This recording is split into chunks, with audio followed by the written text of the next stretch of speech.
And it's the renewing of spring, jumping right. I feel like we kind of skipped over spring and we're going to head right into summer. Override. Hallelujah. Sister Ginger said, amen. Hallelujah. It's warm weather.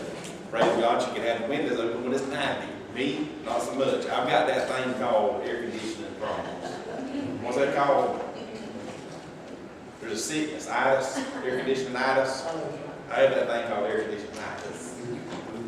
Hey, and all kind of itises, praise God. And let me tell you today, without God, we can accomplish nothing. And with Him, we can accomplish everything. That's right. And that's what we have to remember in our life, that even through our disappointments, even through our failures, even through our failures of our, praise God, of our life, if it be marriage, if it be health, if it be other things, that God will help us do those things. Amen. He's the one that's there to pick up the pieces. When everybody else is gone, the Lord will help you. Yes. It's not like when you have a gathering. And I know we don't have parties like, the parties, the world would say party. When they say party, it's a different thing. But back when you was out in the world, did you have anybody help clean up after the party? No. It's hard enough now when you ain't partying and drinking and doing all the things you should be doing to get people. You know what I'm saying? Right. But God will help you pick up the pieces. Amen. He'll help you pick up the trash in your life. That's right. Stuff that stinks and nobody else wants to touch. He ain't scared. That's right. That's right. Thank God that He's not scared. And this morning, if you want to turn, we're going to be coming out of Matthew chapter 19. And we're going to be talking about starting, it's coming up to be Mother's Day. I think is that May 16th, y'all? Mother's Day? Am I right on that? Does anybody know when Mother's Day? Yeah. Hey, children, y'all better get ready. Fathers, y'all better get ready. It's coming Mother's Day. We better be ready to thank our moms and our wives and all the above. And if you got parents, if you got grandparents, to thank them also. But Matthew chapter 14, or chapter 19, we're going to talk about marriage. And that's sometimes we don't talk about. Ma'am? Matthew? It's in 12. Oh, it's a 12. Okay, so it's May the 12th. I'm sorry, I don't know why I came up with the 16th, so in my mind. But the 12th. So that's coming up. Was that 2 weeks from now? So 2 weeks from now. All right. Y'all can't say the preacher didn't let you know that Mother's Day is coming up. So y'all better not get in trouble. And if little kids, hey, pick a flower. Do something for your mom. But praise God, they didn't have to go in labor with you. Hey, ain't nobody said amen about it. I'm telling you, if I had to go in labor, we probably would have no kids. Amen. Right. I'm being serious. Y'all thank God for Amen. mothers Hallelujah. that forget about the pain, that forget about what they went through and love them little babies. That pain, they go and severe when they're going through it, but when they lay them babies in them arms, a lot of that pain starts to fade away. Ain't it God to give us such a gift? He said, what are children to us? They're a gift from God. And if God gives us gifts in our life, we're supposed to treat them like gifts. Amen. God made us stewards over everything that we have. And that means even over our marriages. That's right. That means even over our children. That means even in our families, our brothers and our sisters, our mothers. He has given us to be good stewards over our families. Right. And there's a lot of things we don't talk about families. Amen. We don't talk about problems. We don't talk about our issues. But there's problems that we don't talk about in church. There's subjects we don't talk about in church because, praise God, there's some things that go on in a family that God meant to be there. To be intimate. God put that to be there, to be intimate, a husband and a wife. But yet in the church, we can't mention that. Right. Oh my God. Hallelujah. Go read the Songs of Solomon. You want to get red and blush? Read it. Amen. Amen. You want to talk about love stories? Praise God, get in it. It'll make you blush a little bit. God knows about love. He created it. Amen. When I'm talking about love, it ain't that kind of. He created an intimate relationship between a husband and a wife. He created it. Because He knows what He did. And He says a bed that is in marriage is blessed. That's right. Amen. Praise God. It gets too hot, we start talking about that behind the pulpit. Come on. And y'all, and there's sickness comes in, we can't do things. There's things, you know what I'm saying? I'm not saying that that's everything, but that is part of a marriage.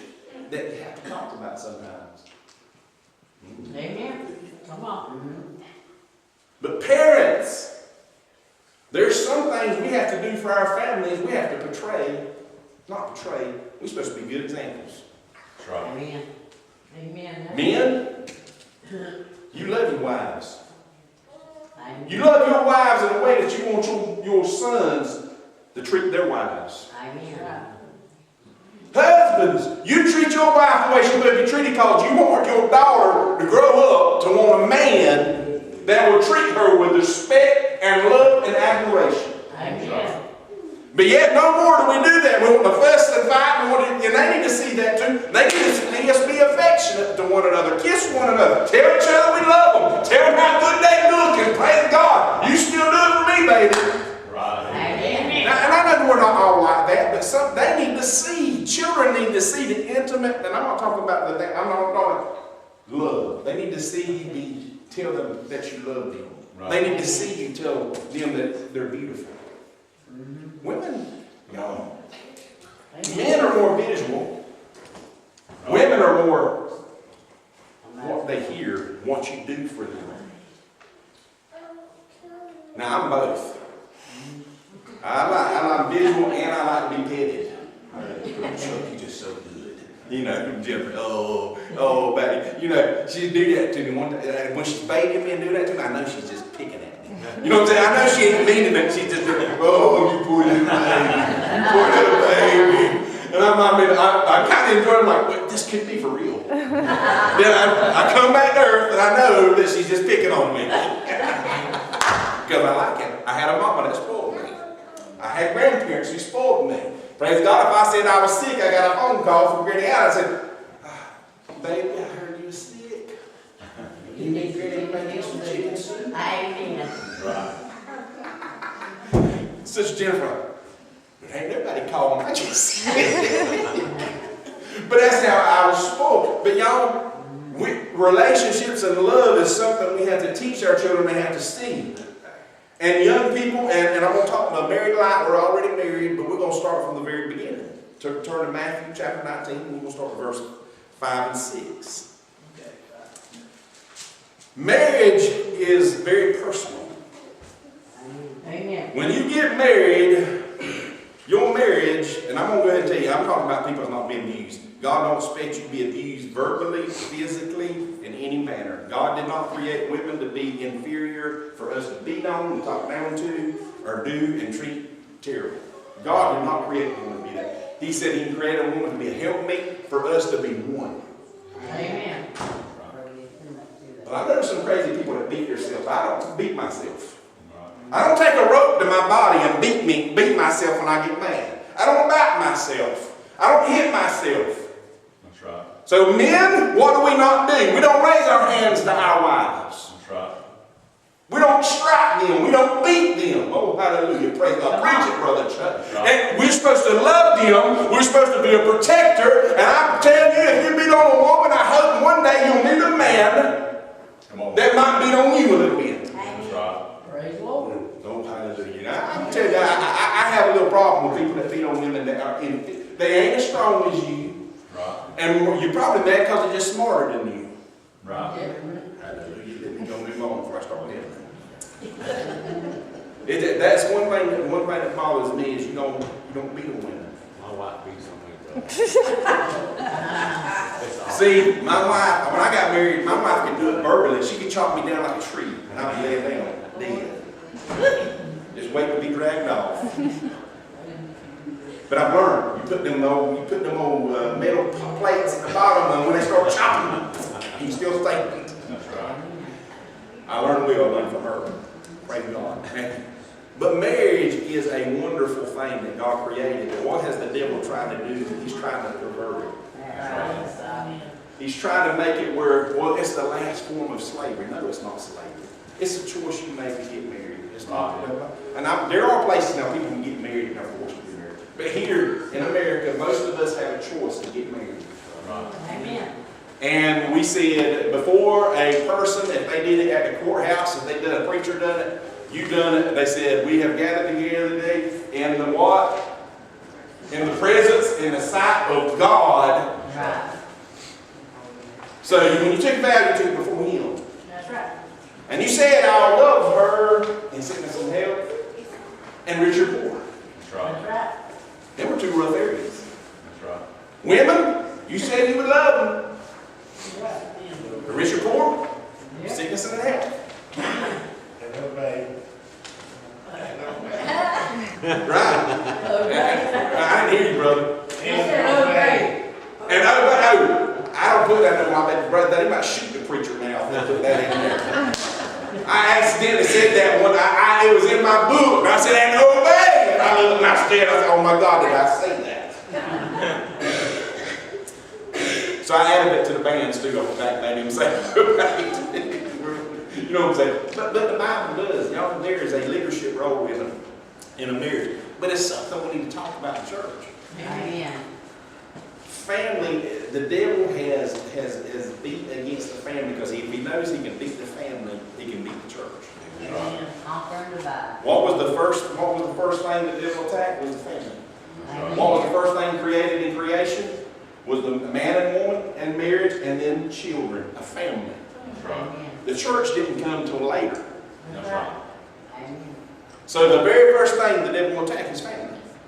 And y'all, and I'm telling you, and if a man beat on you, and a man thought you, and God don't expect you to take that. God didn't create you for that. Period. Right. Amen. You heard the preacher say it, little girls, you don't, if they gonna talk to you ugly when you're dating, they gonna put hands on you when you're dating, you run from them. Amen. Period. Amen. Matthew 19:5. I don't know why, but marriage. Marriage is a very personal thing. I'm going to go ahead, Brother Jason's and Sister Missy's business ain't my business. Right. It ain't for me to get involved in business. Amen. Unless they come talk and get advice, then it ain't for me to get nose in it and go tell other people about their business. Amen. Period. Right. It's kind of like my business. Is everybody's business, but nobody's business. Amen. People are going to find out about your business, but it's nobody's business. That's right. And I know that sounds kind of weird, but there's a saying in the world that say it like that. But your business is your business. Don't be telling a bunch of people because they'll spread it.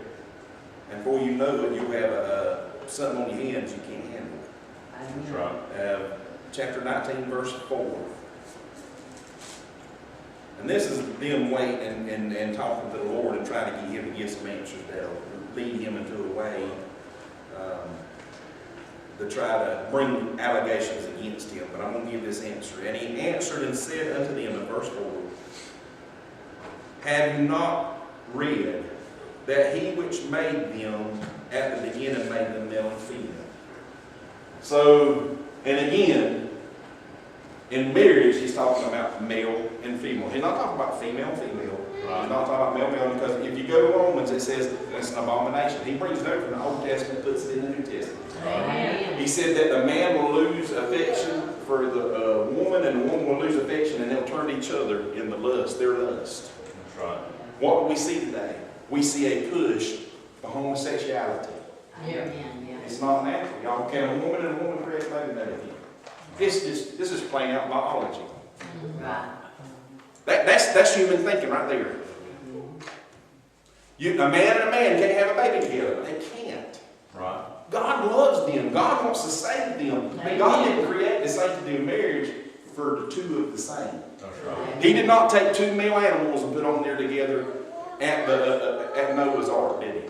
That's right. He took two of each pair. And you would say, why would He take two of each pair? Because only two of them could create and multiply. Amen.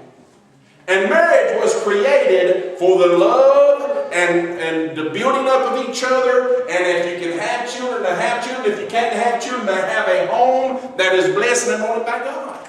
It praise God. God made it that way. Yes. Male and female. He didn't put it any other way. So, Brother Jason, if they come and ask you, two males come and say, will you marry me? What will you say? No. Brother James, if two women come to you and say, will you please, even in the state of Georgia, it's in the eyes of the state, it is recognized, biblically, can you marry them? Biblically, we cannot stand behind the pulpit. Y'all, but today the church is caving to that pressure. Right. We're saying that families are two women and two women, No, that's not a family. That's right. No. I hate to say it, but that's what the Bible is saying. That's not what Chuck is saying. That's not what I want. I wish I could pat him on the back and say everything's all right, because I want to be popular with everybody. Right. But God didn't create me to preach what I want to preach. He put me here to preach the Word of God and to proclaim the Word of God. And God did not create a man to be with that. He didn't create Adam and Adam. He didn't create Eve and Eve, but He created Adam and Eve. Amen. Amen. For the first marriage. And He says He made a male and female. So there's the key in marriage is one. They got to be male and one female That's right. to Amen. be married. And it says, and said, for this cause shall a man leave his father and mother. Amen. I did this. Jennifer's like, oh, what a mistake. Sometimes. I took him from his mama, taking care of him, now he's married to me. What's the problem with this? You know what I'm saying? They none of y'all like that, have y'all? Because you know when I got married, mama done everything for me. Amen. She did it right up to almost spoon feeding me. Amen. But I could feed myself, you know what I'm saying? But I didn't cook for myself, I didn't wash my clothes, most of the time make my bed. Come on, go, y'all say yes. You terrible, brother. Yes, I am. Yes, I was. But it was being spoiled by mama. But you know, there's one thing that Jennifer changed in this situation. She learned. She said, there's one thing I'm going to do when my son grows up. He will know how to walk. He will know how to do all these things, and he will keep his room. Why? Because when he goes to another woman, they won't take care of him. That's right. More. In this day and time, y'all, it's a different time that we live in. Right. A man better know how to cook. A man better know how to wash clothes. A man better know how to do it all. And a woman better know how to do it all, because the lines are blurred. Yes, amen. A woman works just as hard as a man works now to make a living and also raise his children. Right. Amen. So he leave his father and mother. Now he isn't talking mamas and daddies. Mamas and daddies, you've done your part raising your kids.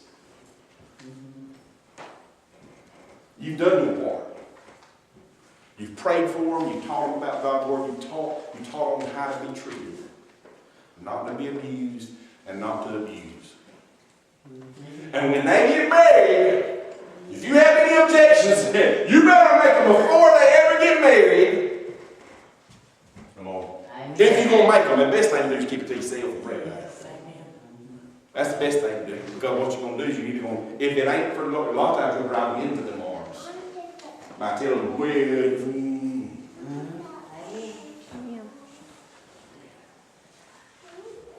men, don't rely on your mom and daddy to get you out of your jams when you get married. That's right. Men, here we go. Don't rely on your mom and daddy to get you out of jams when you get married. Amen. You don't count, and I'm gonna tell you, when you get married, women, don't count on your mama and daddy to jam you out of jams when you get married. Right. He said, because you leave your father, but that don't mean you quit having relationships, that you quit loving them. No. That means you love them, but there's a place now. You're no longer telling them what to do every day of every hour that they live. Now it's up to them in the eyes of God to obey Him and praise God to do right what's in their marriage, not for people to meddle in marriages. What's happening, mamas and daddies of children are meddling in their marriages and messing up what God has created and done, and you need to close your mouth, you need to stay out of it, you need to get on your knees and pray and fast and ask God to move in their life and quit driving a wedge in between. Right. Amen. Come on. It ain't popular. Why? Because we want to keep control. Well, you know what? It ain't for you to say when they get married. That's right. I wish it was all in my control. Right. Actually, one thing I've got to say has been the hardest since I've learned. Aunt Carolyn, she talks about praying, and when they get out of your house, you lose control. That's right. That's just hard. Because when they are younger, you got control because you got the pocketbook that controls them. You got a vehicle because usually you pay for the vehicle if they drive around in it, and you pay for the insurance. You can control their wheels. You can control the time they get in. You can control everything about it. But once they get married, guess what? You don't control nothing. That's right. Amen. Come on. That's right. I'm preaching to me. Because I'm going to tell them how to do everything. But you know what? They going to hear it from God better than they'll hear it from me. Amen. So, gentlemen, it says that you'll leave your father and mother.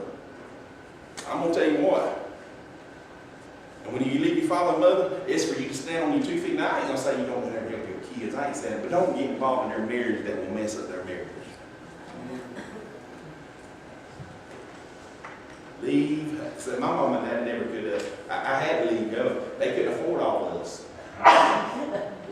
You know what I'm saying? A lot of times, their parents now can afford to have more families in their family and can afford 2 livings. You know what I'm saying? But my parents couldn't build me out. They couldn't do a lot of things in my life. It says, and shall cleave to his wife. Amen. Right. Men, what does that mean to cleave to your wife? That means you cleave to her. That's right. And I'm going to tell you one time I've had to have a cup of Jesus meat with my own mama. Right. And I love her. She's my mama. She loves me, praise God. And right now I threaten Jennifer. She don't want to take care of me. My mama will spoon feed me soup if I'm sick. And mama say, you right, baby. I'll feed you some soup. My mama just that's how my mama is. If y'all just had to know my mama, she's just that loving. And she wanted her kids, that was just, it was a blessing. And she truly counted children being a blessing to her. She truly counted it as a blessing. That we become cleave. There was a problem. Jennifer hit James, and Mama, y'all have to repent if Mama finds out I'm saying this. Jennifer hit James all the way from where Mom and Dad lived, all the way to where we live now. It's quite over a mile. And it's probably in August, it's probably 100 degrees weather. They had some kind of disagreement. I don't know what disagreement was, but she was flaming. She was hot. She was mad. Her Jennifer would be out in the heat, she can't take it. And she was carrying probably a 3-month-old baby. How old was James then? I don't know. He might have been older. But she's hipping him all the way for a mile in the sand, in the heat, in August. And when I get home, I find out, now you know how women, I'm going to, Lord, I'm getting to them. You know how they just tell you how everything just went wrong. And I said, you know what, I'm going to end this right here. I went up to Mama's. I said, Mama, I don't know what happened. I ain't saying who's wrong, who's right. I said, but if you love me and won't have stuff to do with my life, I said, you're going to have to love her. Amen. There's a time when you got to cleave to your wife. You got to let your mom and daddy be your mom and daddy. And they mom and daddy, and you'll always love them, but they don't run your life. Right. Amen. They don't run your wife. That's right. Amen. Oh, hallelujah, brother Chuck. You preaching it good. You preaching it good. Love your wives, men. You will tell them that you love them. Don't let other people run your life. Don't let your parents interfere in things that they shouldn't be interfering in. Yeah. That's one thing that we can always say, that we never had anybody trying to interfere in our marriage. I got great in-laws. They never mentioned me, never said a word to me. But let me tell you, I'm scared of her daddy. I'll never do that. I'll treat her guys like gold. Praise God. I know I don't always, you know what I'm saying? I can't say this because this is on tape. But let me tell you, there were some things happened one time. He says, I'll do this and I'll do that. And it was very, I mean, if something happened to me, if I done her wrong and something happened to me, y'all know that her daddy took care of her. Just put it that way.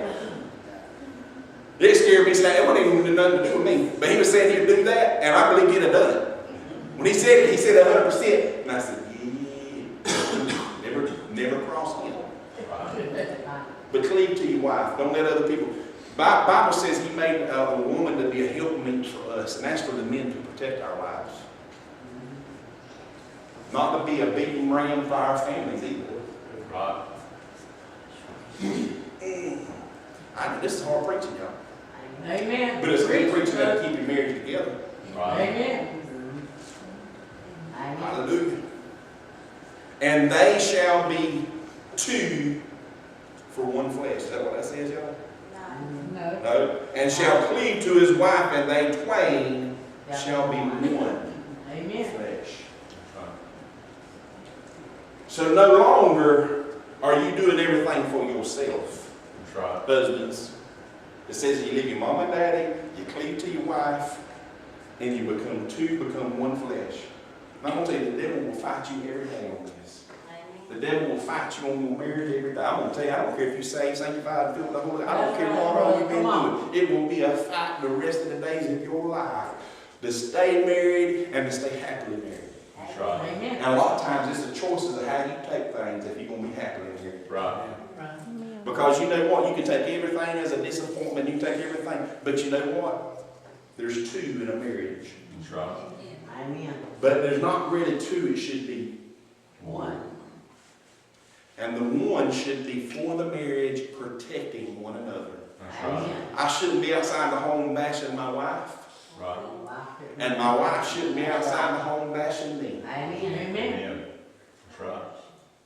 And it says that, praise God, that the man will be called blessed in the gates. Why? Because his wife talks good everywhere she goes about her husband. That's You right. know, watch, the woman will be praised by her children. Why? Because her husband praises her and talks good about her in front of her children and in the gates of the city.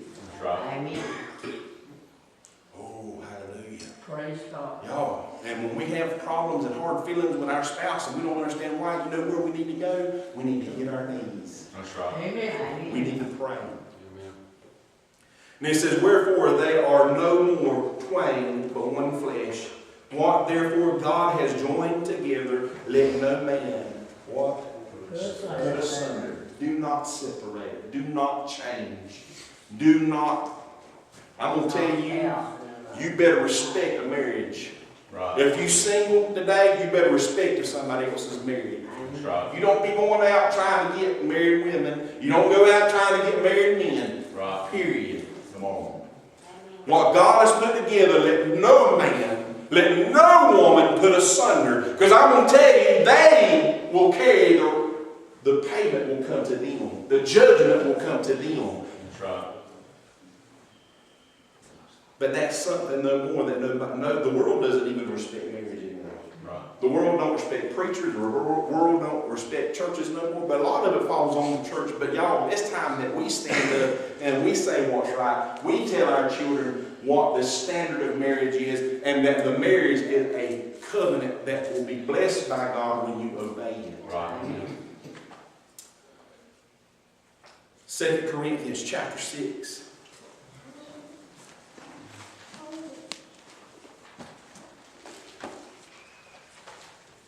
And y'all, marriage is something not to go into lightly, but it is something that is joyful. You know, women plan for a marriage for months. Y'all, these women will sit around on this wedding dress, and mine was simple, so I don't know about that. But you watch these shows, Bridezillas and all the other stuff, they'll plan for a year out a wedding.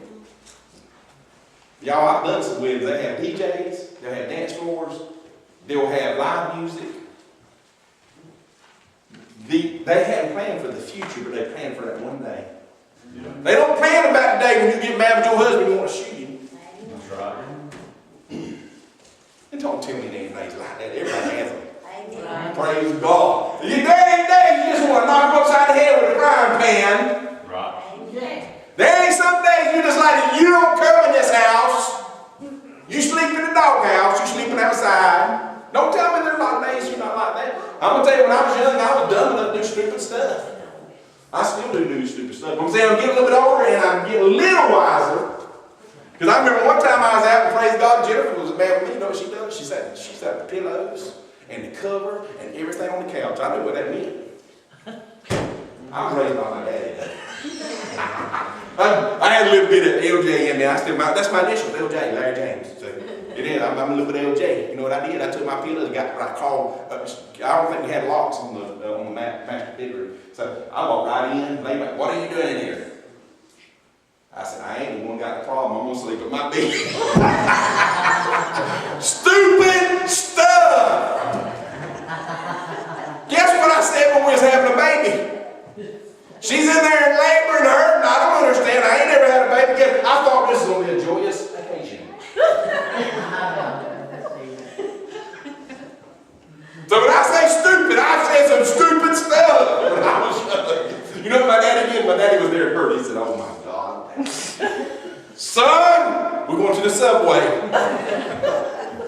Daddy got me out of the hospital room and we went in that sub. And he was like, son, he didn't say I was stupid, but by God, he got to.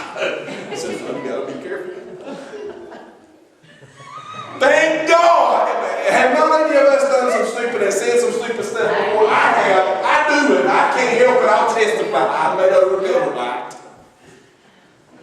But y'all, love is, praise God, knowing somebody else is hurt and injured and going in there and saying, I'm sorry, not going in there with anger and fussing and fighting and saying, let's talk about it. That's one thing men don't want to do.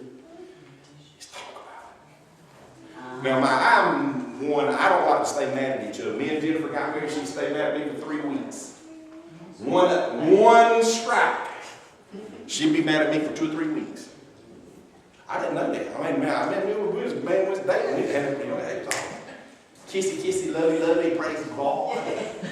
2 years, 9 months, she didn't have to pick up my clothes. She didn't have to wash them. She didn't have to do that. Boy, by God, you know what I'm saying? Didn't have a job, didn't have any responsibilities, didn't have anything. Just think about love all day long. Like a butterfly. But then it comes to real life. And then she had to pick up some of my clothes. I still don't know where I am. But when I do put my clothes out, y'all, I'm saving them. They're not dirty. But if I put them there, I have created a sin. Right, baby? I'm bad about it. And she'll be like, I took that to laundry. But I'm like, what? That was still clean.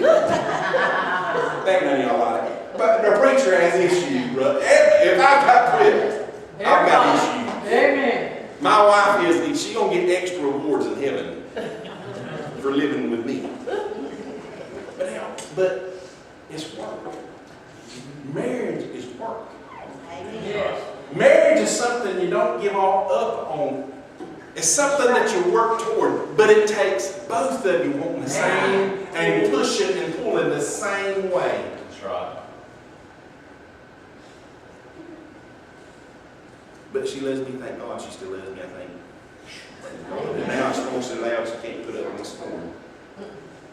I'm like a freight train. But 2 Corinthians chapter 6, verse 14.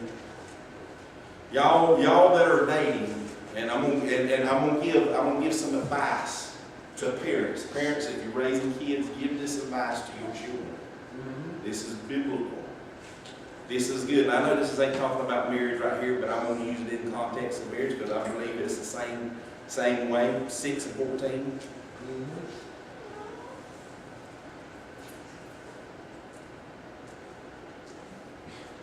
Everybody there? Amen. Become not yoked with others, unbelievers. For what partaking is there to righteousness and lawfulness? Don't be yoked with an unbeliever. That's even talking in business, that's talking about friendship, but also marriage. Amen. And my thing is, the Bible does talk about marriage. If you get saved, once you get saved, it says to stay with it. If the non-believer, unbeliever stay with you, stay with you. Amen. It says it. It tells you. Stay with them if they want to stay with you. But it also gives you, if they want to leave you, it releases you from that. Amen. But when you get married, as a minister, there's one thing we should always ask, and this is me included. I should always ask, are you both believers? Are you both saved? Praise God. Come on. And if they're not, Brother Hagee, he said he's done some counseling, premarital guy, just meet with them. And when one of them say no, he won't, I ain't married. And he said that woman, and he said women squalling and upset with him. He said, but I'd rather have that woman upset and mad with me. When she leaves there, they come back 6 months pregnant, and she can't stand the man that's been beating her and doing her wrong, and she's crying in front of him 6 months later.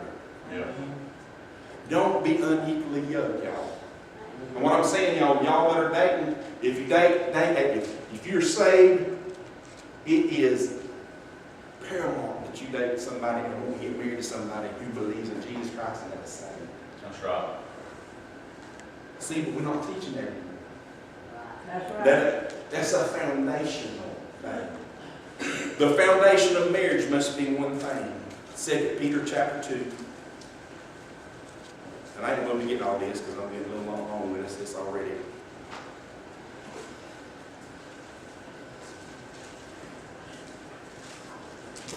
Second Peter, and I'm going to quit right here, y'all. Close it out. Chapter 2. Second Peter, or First Peter actually. First Peter chapter 2.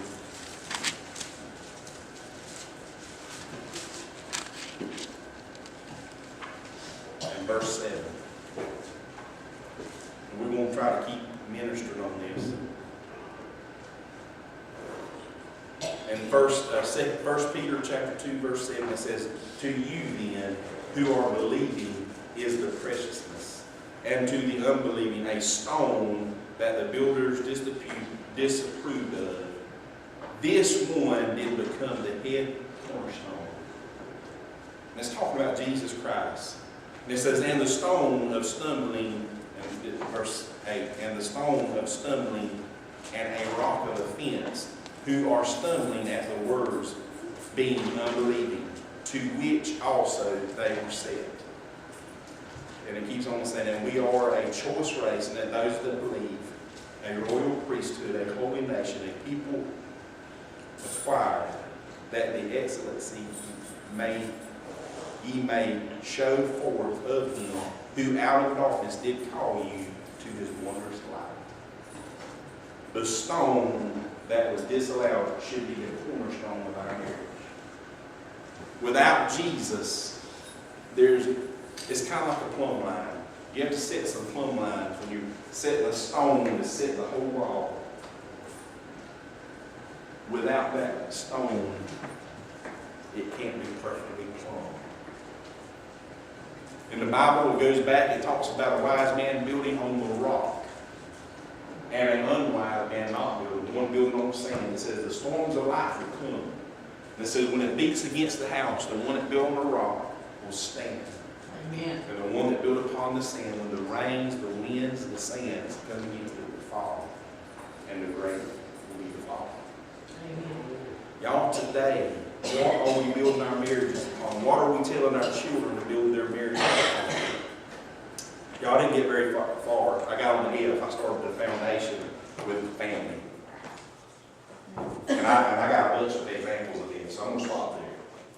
But y'all, you've seen in my own life, as I revealed, if Sister Jennifer has, there's going to be offenses in marriage. Yeah. But forgiveness is a cornerstone also of marriage. Amen. Without forgiveness, you won't stay married. That's right. Because none of us are perfect. And y'all, and those that have done y'all wrong, there's been people that's been done wrong. There's people in this church that have been in marriages that people have done them wrong and done things wrong. And you know what? God loves you, cares for you. And it takes two to be married. That's right. And I pray for you, God bless you, because I know that hurts. But I'm going to tell you today, those that are building y'all, we got to be building our children up and teaching them about how marriage should be and how marriage should look and how love looks. And I'm talking about they should see us be affectionate even with our parents. You know, hug them. Tell them you love them. They need to see us be affectionate, praise God, with other people in our life and our families, that they see love. And you go to 1 Corinthians chapter 13, it talks all about love. Amen. And today, everybody will stand. We're going to try to continue.